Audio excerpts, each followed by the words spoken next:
ce tout dernier épisode de Sexe. Bonjour tout le monde, bienvenue à notre dernier rendez-vous. Notre dernier rendez-vous, l'épisode 8, qui va porter sur la fierté. On est un peu dans l'esprit de la fête aujourd'hui, le cœur léger, l'âme en paix, de conclure ce beau grand projet. La fierté d'avoir fait ça. Sérieux, quel sentiment en même temps? Est-ce que la fierté, c'est juste l'accomplissement? Peut-être que c'est pas que ça, mais je me sens quand même fière en début d'épisode. La fierté d'avoir amené de l'information, des réflexions. D'avoir nourri. En tant que sexologue. Oui, d'avoir été nourrie par toi. Merci, Julie. C'est vraiment... C'est tout à fait mutuel. Mais c'est un honneur aussi, là. Comme... Et d'avoir eu tous ces gens au rendez-vous. Yes! Tout au long des 8 épisodes. On espère finir ça quand même fort. Ah, on le souhaite. Et toujours dans le plaisir et l'agrément. Estelle Cazelet. Julie Lemay. J'aimerais commencer en disant, en lien avec la fierté, que personnellement, j'ai appris et j'apprends encore beaucoup, je dirais que je suis là-dedans, à être fière de moi, indépendamment du regard des autres et des résultats. Que je me fixe des résultats de performance. Ouais. C'est vraiment récemment même une amie qui a un projet, puis j'étais comme, mais tu persévères tellement, comme qu'est-ce qui fait que tu gardes ta persévérance, puis ton bon moral, puis tu sais, que tu poursuis avec ton projet, puis elle me dit, ben Julie, à chaque fois que je fais quelque chose, je me dis, je suis fière de ce que je viens de faire, puis la réponse, c'est toujours oui. Et moi, j'aurais pu être du genre à dire, ben si ça porte pas fruit rapidement mon projet, je vais abandonner. Oh non! Alors, je trouve ça un grand défi, mais je trouve que ça peut même aller jusque dans les photos qu'on va publier sur les réseaux sociaux, de dire, si j'ai pas assez de likes, je vais la supprimer parce que je vais peut-être sentir que j'ai l'air loser. Donc, plutôt que de dire, hey, moi, je suis fière de la photo, je suis fière de ce que je représente, je suis fière du moment que j'ai vécu puis que je partage. Exact. Je vais attendre la reconnaissance des autres puis je vais doser mon niveau de fierté par rapport à leur réaction. Non. Fait que je trouve que c'est précieux de dire, apprenons à être fiers de nous. Mais tellement. Puis, tu sais, tu parlais de comme... Tu sais, toi, mettons, c'est parce que t'as une voix, genre, qui te parle dans ta tête, j'imagine, comme qui te dit des choses, peut-être, sur toi, qui te rappelle tes objectifs. Mais c'est ça. Hey, on peut tellement tous avoir cette petite voix-là qui, autant on mériterait justement de développer une voix qui nous porte et qui nous donne de l'empowerment, plutôt que d'avoir la petite voix punitive, hein, la petite voix du « you're not enough »,« t'en fais pas assez ». Quel monstre! Non, mais qu'on intériorise souvent. On a souvent une petite voix vilaine dans notre tête. Est-ce que toi, tu en as une? Moi, j'ai la chance. J'ai comme un bouclier neurologique, on dirait. Ouais, j'ai comme la chance d'avoir un cerveau que je me suis rendu compte qui réfléchissait plus en images puis qui était plus associé à des sensations. Fait que... ce que je me suis rendu compte en vieillissant puis en jasant avec les gens, justement, de comme la honte intériorisée dans la sexualité ou la façon qu'on se perçoit, qu'on se projette qu'on aussi. Qu'on se compare. C'est vraiment quelque chose qui ne m'atteignait pas. Puis j'ai dû me poser les mêmes questions que toi, à savoir comme, tu sais, est-ce que je suis une personne fière, tu sais, finalement? Tu sais, est-ce que je suis bien? Est-ce que j'aime ce que je fais? Parce que c'est pas quelque chose que ma petite voix, mettons, un peu comme le petit monstre vilain dans ma tête, me dit comme you're bad, genre ça vaut pas la peine, ou comme you're not good enough, mettons des trucs comme ça. J'ai pas ça, moi. La chose, par exemple, que je peux vous dire qui est différente, mettons, pour moi, puis j'imagine qu'il y a des gens pour qui ça va résonner, mais tu sais, mettons, moi, j'ai plus une empreinte émotionnelle, tu sais, de comme quelque chose que je vais faire. Fait que, non, j'ai pas de voix qui va être comme, tu sais, genre, t'aurais pu faire ça, mais je vais avoir un sentiment d'avoir désemparé, d'avoir quand même, tu sais, je vais le sentir dans le regard, par exemple, des jeunes, des professionnels que je croise, ou, tu sais, je vais le savoir quand j'ai pas répondu à toutes les questions, mettons. Tu vas le sentir. Ouais, je vais pas tant le savoir, mais je vais le sentir. Fait que je le vis, mais autrement, je pense. Puis une des choses que je me suis longtemps demandé, puis ça, c'est depuis que je suis, genre, legit une ado, OK, c'était, est-ce que j'ai une bonne estime de moi? Parce que j'ai de l'air d'avoir bien confiance en moi. Puis pour vrai, j'étais comme, wow, je sais pas tant. Je pense que j'ai une correcte estime de moi parce que, justement, je pense que je suis quand même bien, puis je suis quand même fière de ce que je fais. Mais vu que je m'en parle pas souvent, Oui. Vu que c'est pas une discussion que j'ai régulièrement, Uh-huh. puis que je le sens, ben j'absorbe un peu ce qui se passe, tu sais, dans ma profession, dans ma vie relationnelle, dans ma famille, etc. Puis je me dis, ben ça, it feels good, ou Seigneur, j'ai une crotte là sur le cœur en ce moment pour telle affaire. Peut-être que c'est de la fierté ou de la honte ou des trucs, mais c'est ça, moi, ça va être plus de l'ordre du ressenti. Fait que la fierté, parlons-en. Oui.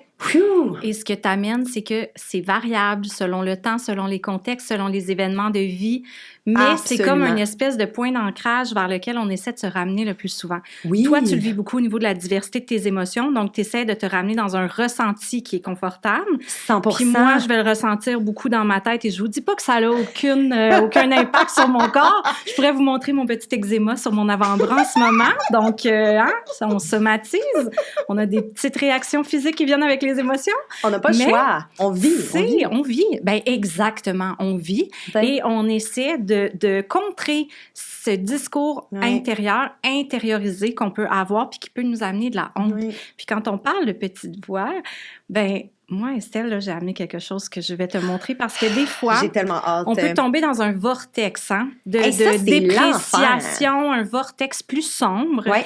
Puis ça fait peut-être très, je sais pas, coach de vie, mais ça peut être très bon. Là, je veux dire, coach de vie, on peut retirer des très beaux messages de cette démarche, inévitablement. Alors moi, je retire les petites phrases clés. Les mantras, là.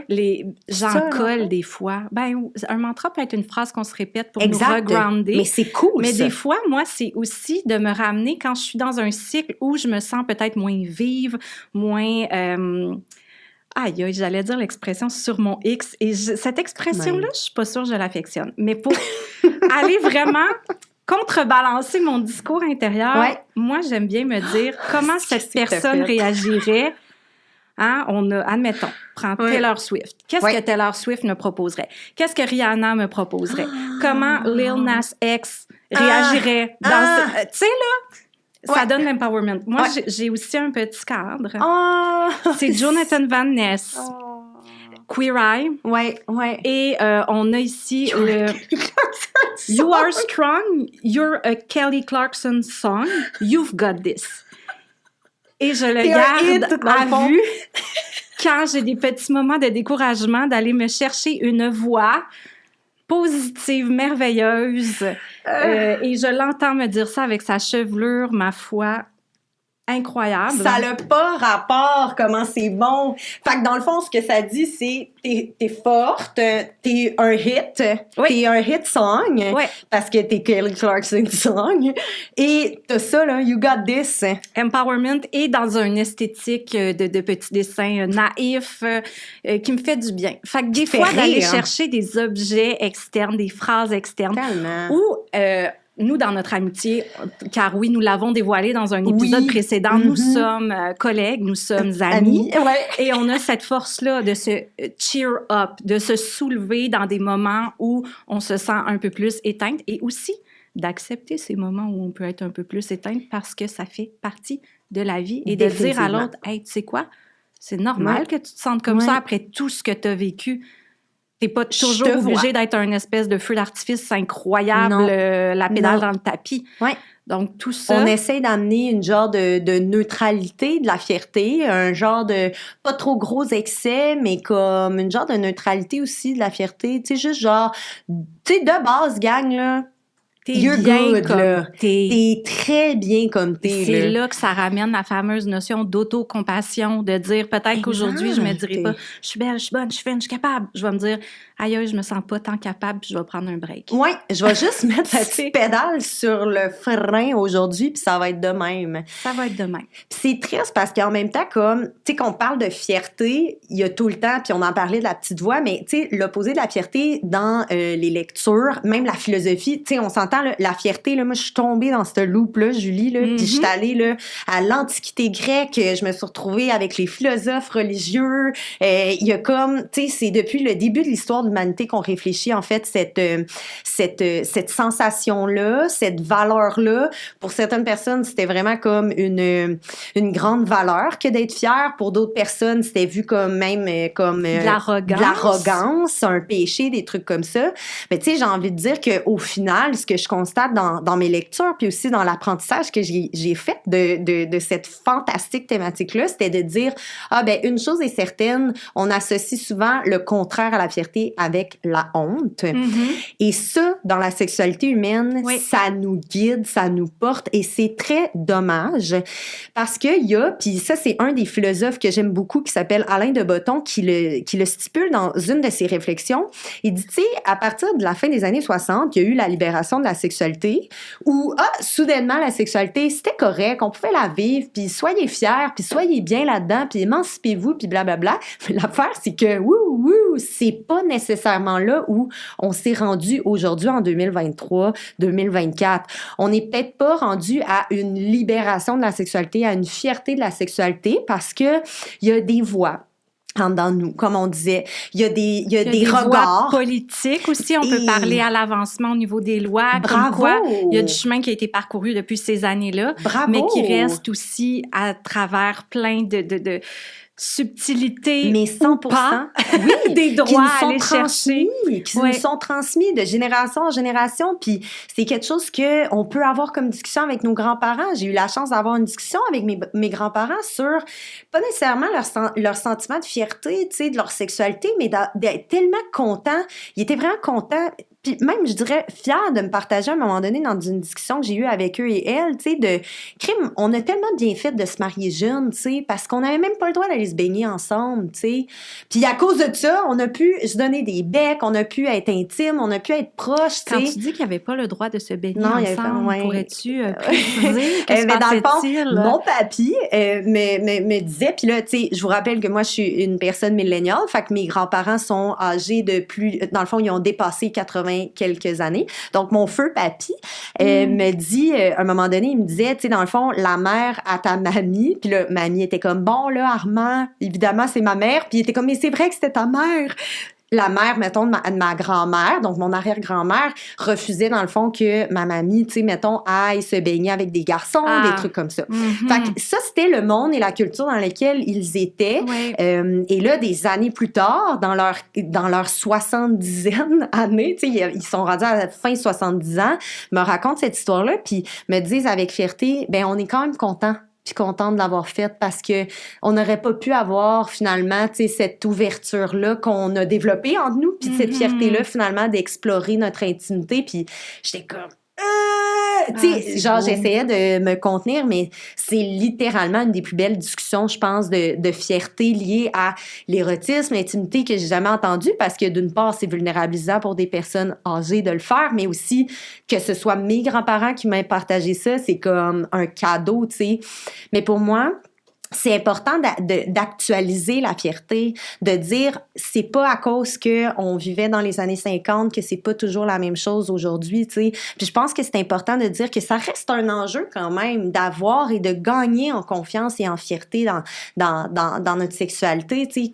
Peu importe qui on est. Puis c'est correct, puis il y a des étapes, puis genre, il y a une vie, là, dans le fond, là, comme pour se retrouver puis être fier de nous. Puis c'est quelque chose que, comme tu dis, on se trouve des trucs, on demande à des gens. C'est ça qui me fascine, moi. C'est comme, on peut s'aider. Oui, à light it up, à rayonner.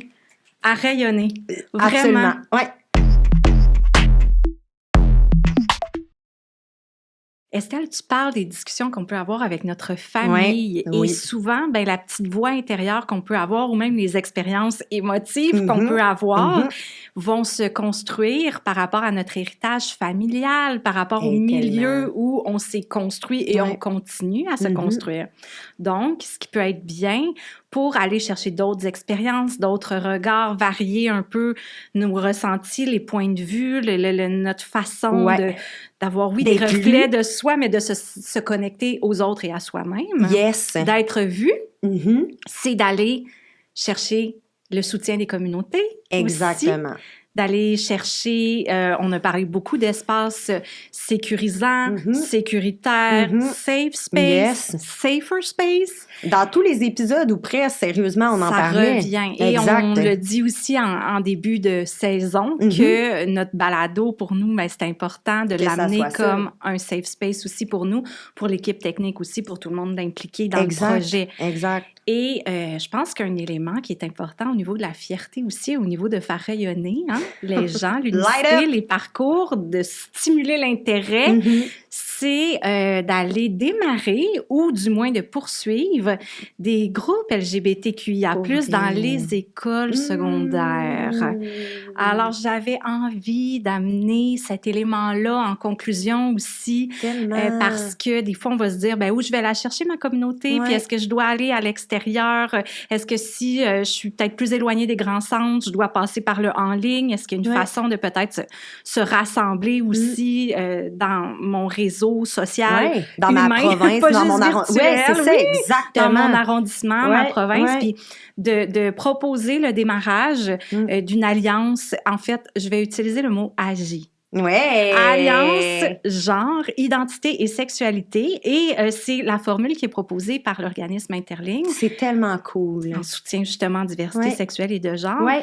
Et je veux juste dire que si vous voulez partir une AGI dans vos milieux, il y a tellement des documents géniaux qui existent via Interligne qu'on peut se procurer en ligne. Montre ça. Ils sont magnifiques. On a des couleurs très belles. Oui. Je montre pour les personnes qui nous voient. Et pour celles qui nous écoutent, je peux y aller en ASMR. Donc, on voit que c'est un document de plusieurs pages. On voit qu'on est habitué au ASMR. Oui, c'est très Sois bien. fier. Quand on parlait de plaisir des sens dans l'épisode du plaisir, donc on est dans le plaisir des sens. Puis en quoi ça consiste, en fait, AGI? Une alliance genre, identité et sexualité, c'est vraiment un lieu justement de rassemblement, de socialisation qui va être un espace safer. Donc, c'est vraiment ce qu'on va utiliser comme mot. Donc, plus sécurisant dans un milieu qui devrait l'être, une école. Évidemment. On l'espère. Et voilà, on va aller vraiment partir d'une initiative par vous. Donc, par vous les jeunes qui nous écoutez, pour aller chercher, par exemple, un adulte mentor dans l'école, qui pourrait être une personne qui s'identifie aux diversités sexuelles et de genre, ou une personne alliée. Ah, nice, OK. Je me demandais justement, ça, c'est chouette. Ça, c'est chouette. Oui, vraiment d'aller chercher quelqu'un qui va soutenir l'initiative. Donc, c'est pas de dire que l'adulte va prendre en charge le comité. C'est vraiment les jeunes. Puis, on parle de jeunes qui, oui, peuvent s'identifier, qui peuvent être des alliés, qui peuvent être en questionnement. C'est ouvert à tous, tout le monde. À tous. Oui, parce qu'on veut s'informer, on veut se questionner, on veut sensibiliser. On veut vraiment échanger, dans le fond. Puis, en fait, le but là, de des groupes de discussion ou de des lieux comme ça de rencontre, c'est un peu de diminuer justement la sensation de honte ou la culpabilité. Peut-être que ça n'a pas à être tout le temps de la honte là, intériorisée là, qu'on ressent, mais de la culpabilité. Exact, c'est vraiment ça. Le but, c'est comme, on se rend compte bien rapidement quand on a des échanges ou des groupes de discussion en cercle, surtout là, que finalement, là, tu sais, comme, lui aussi, ou elle aussi vit telle affaire, puis, OK, tu sais, je suis peut-être pas une personne queer nécessairement, mais je suis une personne alliée qui a envie de parler de sexualité ou d'en entendre parler plus, puis genre, je suis juste dans l'écoute, etc., puis de me dire, hey, dans le fond, on vit des choses similaires, tu sais. Tellement, puis tu sais, des fois, dans des polyvalentes ou dans des plus grands milieux, on va vraiment se rassembler plus avec les gens de notre niveau, mais là, on peut se côtoyer en différents niveaux, rencontrer du monde qu'on n'aurait pas peut-être connu si on s'était juste agglutiné aux personnes avec qui on a des cours, par exemple. Fait que ça peut amener tellement ce beau réseautage-là, d'élargir le réseau social. Puis d'avoir des nouvelles rencontres, de rencontrer d'autres personnes qui ont d'autres fiertés, qui ont d'autres parcours aussi. Ça. Oh my God, c'est tellement nice. Puis tu sais, des fois, admettons, on veut justement aider une amie, ben on peut aller aussi dans ces lieux-là pour savoir comment je peux faire en sorte de l'accompagner le mieux possible. Fait que c'est vraiment un lieu comme plein d'amour, de joie, de bonheur, de solidarité. Puis en c'est plus, tout ce qu'on souhaite. Non, mais je travaille dans les milieux scolaires, donc je vois les répercussions. Puis c'est pas juste moi, là, d'un point de vue personnel. Non, tu l'as vu, là, tu l'as observé. Ça a été étudié aussi, là, comme quoi l'anxiété diminuait chez les jeunes. Dans les écoles où il y a des regroupements, des AGI, des comités LGBTQIA+, les résultats scolaires peuvent être aussi meilleurs. Oui, le décrochage, il diminue. On est genre dans des meilleurs scores scolaires parce que finalement, on se sent un peu plus libre, on se sent un peu mieux dans ce contexte-là, plus qui est, comme soutenu, tu dis, mais oui. plus disposé à l'apprentissage, on a plus un réseau. Fait qu'hésitez pas, si jamais vous voulez démarrer un regroupement dans votre école ou joindre le regroupement, d'aller voir des directions, de demander, d'aller peut-être consulter des profs ou des intervenantes avec qui on se sent bien. Puis il y a des comités, tu sais, qui sont vraiment de diversité, d'inclusion aussi, tu sais, fait que c'est comme n'importe qui se sent un peu dans une forme de diversité, puis veut échanger avec un groupe de personnes qui se sent de cette grande diversité-là, puis genre veut se sentir inclus finalement là, dans une discussion. Mais je sais qu'il y a des initiatives aussi comme ça dans les écoles. Moi, ça me fascine pour vrai. Je m'imagine pas d'être allée au secondaire. Tu sais, je pourrais jamais en fait savoir comme qu'est-ce que c'est ça, tu sais. Puis je trouve que c'est une force de l'époque dans laquelle on est, tu sais. On n'a pas à rester tout seul, on n'a pas à rester genre seul avec comme mettons nos culpabilités ou nos hontes ou comme nos questionnements ou nos difficultés. On peut vraiment se réseauter. Puis tu sais, après on n'a même pas parlé du monde numérique, mais tu sais, ça peut être aussi des beaux lieux d'échange, tu sais, le monde numérique. Il y a une force évidemment dans le fait de rencontrer quelqu'un en face à face. Tu sais, genre on ferait ce podcast-là en visio, ce serait comme évidemment très différent comme connexion, mais ça n'empêche pas que ça peut être autant valable puis autant valide finalement là, d'aller chercher ces informations-là. Mais là, ce que tu me dis, Estelle, c'est qu'il n'y avait pas de regroupement LGBT, toi, genre, quand tu étais au secondaire. Ben, il n'y avait pas d'affaire de diversité, d'inclusion, là. Tu sais, c'était comme les sportives. Et les sportifs. C'était vécu c'était genre Mean Girls, undercover. C'était comme le film Mean Girls, tu sais, avec comme les tables, comme, en ce moment, genre les gens pourraient pas trop s'asseoir avec nous. OK, donc... Parce que les mercredis, on... Ah oui, OK, dans le film Mean Girls. On n'est pas Girls. mercredi, oui, dans le film Mean Girls. Mais OK. Tout ça pour dire qu'en fait, et ce que moi j'entends de ce que tu dis, Julie, c'est que moi, ça me fascine de voir que la fierté, ça n'a pas à être seulement individuel. Ça peut être collectif. Et ça, c'est mon point. C'est mon point que je trouve qu'il faut qu'on mette en lumière. Ça concerne tout le monde. Puis, tu sais, on échange depuis quelques mois, tu sais, pour ce podcast-là. Puis, tu sais, je te parle souvent de la fameuse culture de l'appréciation, OK? Oui. Puis ça, en fait, j'ai de la misère un peu à la définir, mais comme il y a du monde qui vont dire culture du compliment, culture de l'appréciation, ou...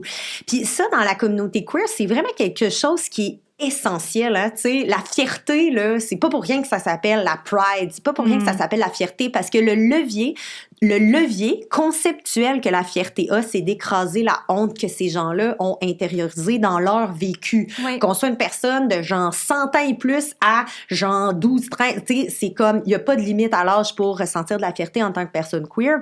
Mais pour moi, il y a quelque chose qui est important de nommer, tu sais, de dire, ben dans les cultures aussi, genre queer, il y a beaucoup la notion d'appréciation. Tu sais, comme, hey girl, hey, wow! Puis comme, il y a du monde qui ont souvent soulevé des personnes qui sont, par exemple, bisexuelles, qui des fois sont un peu moins présentes dans les espaces queer, qui des fois passent à travers les espaces queer, puis que ça faisait longtemps qu'ils étaient dans des espaces queer, qui sont comme... aïe, aïe, tu sais, comme, c'est quoi cette chose-là, tu sais, c'est quoi ce genre de situation que je suis en train de vivre? Mais c'est souvent que les gens ressentent l'appréciation que les gens vont avoir. Fait que, tu sais, l'appréciation, là, c'est pas de la séduction. Complimenter quelqu'un, c'est pas de la séduction nécessairement. On peut complimenter des gens, quels qu'ils soient, peu importe, qu'on soit leur ami, des gens vraiment loin. Tu sais, moi, des fois, là, il y a du monde qui ont vraiment des beaux ongles, OK? Qui sont genre en train de comme, tu sais, quand je vais acheter des trucs ou quand je fais l'épicerie, puis comme, des fois, pour vrai, là, les ongles, la personne qui scanne mes items, je les trouve incroyables. Ben, avant de partir, je me dis toujours, et là, oui, j'ai une voix intérieure comme, j'aimerais ça lui dire, tu sais. Puis je lui dis comme, j'aime vraiment tes ongles. Puis là, les personnes sont comme, merci, c'est vraiment gentil. C'est tout, tu sais, c'est comme... Puis pour moi, c'est aussi ça, la fierté. C'est comme, quand quelqu'un te fait un compliment, quand quelqu'un t'apprécie, mais tu peux reprendre cette énergie-là, puis genre, le redonner. Ouais. Puis d'aller aussi au-delà du paraître et d'être dans l'être aussi. Dans un esprit de fierté collective et non pas simplement de fierté genre personnelle. Oui, puis de reconnaître aussi, tu sais, de dire à l'autre, admettons, hey, je sais que ça n'a pas dû être facile pour toi. J'ai vu que tu as hésité avant d'y aller, puis après, j'ai vu à quel point tu t'es illuminé, justement, tu sais, de donner ce reflet-là positif. Mais aussi de s'assurer qu'on ne repose pas dans la construction de nous-mêmes que sur ce feedback-là. Mais c'est un bel équilibre. C'est un bel équilibre parce que ce que tu es en train de dire, c'est qu'en étant dans la culture de l'appréciation, dans l'être, reconnaître les bons coups, donner un reflet positif de l'autre, réaliste aussi, reconnaître juste ce qui se vit selon ce que l'autre nous dit, ben, c'est de développer les petites voix. À l'intérieur de soi, c'est de dire, oui, ça peut être une personne fictive qu'on apprécie, ça peut être n'importe qui, mais ça peut être, c'est ça. Qu'est-ce qu'Estelle me dirait dans ces moments-là? Hey, pour vrai, c'est un vrai truc. Oui, tout à fait. C'est un vrai truc. Il y a des neurologues qui sont comme, mais si tu l'entends pas de ta part, pour vrai, tu as le droit de genre te poser la question, qu'est-ce que telle personne me dirait justement? Et ça te prend des exemples. D'où pourquoi la culture de l'appréciation est intéressante et importante pour tout à fait faire grandir la fierté en soi. Estelle, où se trouve ta fierté en cette fin de 8e et ultime épisode de Sexe? Hey, moi, je suis tellement fière de trucs, dans le fond. Là. J'ai dû réfléchir. Non, mais on a réfléchi beaucoup. On a réfléchi. Entre les épisodes. On était là. On était là. Et tu l'as dit, hein, plusieurs mois. Mais moi, je dirais même que on était dans plusieurs années. Là. Je pense qu'on... on a voyagé. Hey, moi, je suis fière de plein de choses. Puis là, je me suis fait une petite liste de trucs que je suis fière de. Fait que j'ai envie d'en partager quelques-unes, dans le fond. Vas-y. Je suis vraiment fière d'avoir fait ce podcast-là avec toi. Genre, je suis fière de nous, là. Pas juste de moi, mais de nous. Parce qu'on a une façon de travailler, puis on a une façon de faire les choses qui est pas linéaire. C'est pas linéaire. On est dans l'arborescence. On est dans... C'est circulaire, puis ça peut être long avant que ça se fasse, mais c'est pas un but en soi de produire. Tu sais, c'était pas ça notre but, c'était pas ça qu'on a fait, puis je trouve qu'on a attendu le parfait moment pour faire quelque chose ensemble. Fait que je suis vraiment fière de nous, je suis fière de nos processus. C'est des processus que je pense que même nous, moi, ça me challenge. Des fois, je suis comme c'est la bonne affaire à faire. Puis je suis comme, hey, genre, j'ai vraiment confiance, en fait. J'ai confiance parce que j'étais avec Julie. J'ai confiance parce que c'est moi avec Julie. Puis ensemble, je suis fière de comme qu'est-ce qu'on a fait. Fait que ça, c'est une chose. Je suis quand même fière d'être sexologue. C'est quand même nice. Quand même. C'est quand même chouette.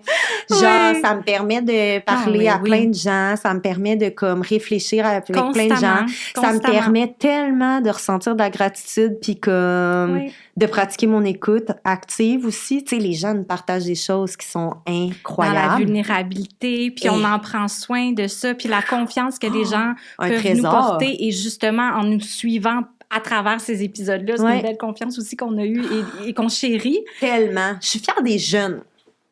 Je suis vraiment fière des jeunes. Genre, je trouve qu'elles travaillent très fort.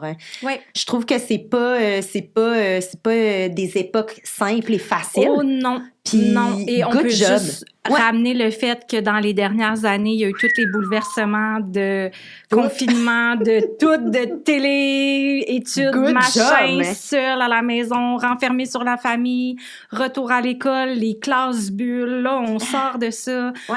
Il y a beaucoup de choses qui se vivent déjà à l'intérieur de soi-même à travers son corps, sa tête et son cœur à la base, mais là, le contexte, la planche de jeu, là, admettons là, qu'on est dans un jeu de société, là, on l'espère, mais c'était un peu rock and non.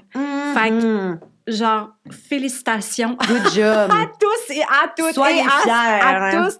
Soyez fiers parce que c'est pas effectivement un contexte social qui est facile. Ouais. Et à travers tout ça, on essaie tous de faire de notre mieux. Tellement. Puis on reconnaît justement à quel point c'est beau cette époque-là de la vie. On en parle comme époque parce que en tant que Auntie Julie et Auntie Estelle. Ouais. Mais soyez fiers. Sois fière, Julie, de toi. Moi, sinon, c'est un verbe d'action. Souhait. Soit. Ah oui, OK, c'était l'autorité. Okay. Non, mais sans autorité, je pense que c'est vraiment important de se rappeler qu'on est des personnes uniques, puis qu'on est différents de tous les autres individus sur Terre. Oui. Puis c'est ça qui fait notre force, puis c'est ça qui fait notre charme. Puis soyez fiers d'affirmer, puis de vous dévoiler aux personnes avec qui vous avez confiance, avec qui vous êtes les mieux pour vrai dans la vie. Soyez fiers d'être qui vous êtes. Soyez fiers de comme qu'est-ce que vous allez accomplir, où vous en allez. Soyez fiers de comme toutes les embûches que vous allez vous faire... que vous allez surmonter, que vous allez contourner, que vous allez confronter. Puis à chacun, à chacune son parcours. Puis nous, on est fiers de vous. On est fiers de vous. On est fiers par notre voix. Et quelquefois par notre visuel, d'avoir été là pour vous. Tellement. Et on espère avoir contribué à renforcer votre petite voix positive et votre petite voix de fierté. J'espère. À chacun son parcours, à chacune son parcours. Tellement. Et vous êtes formidable tel que vous êtes. Merci tout le monde. Merci.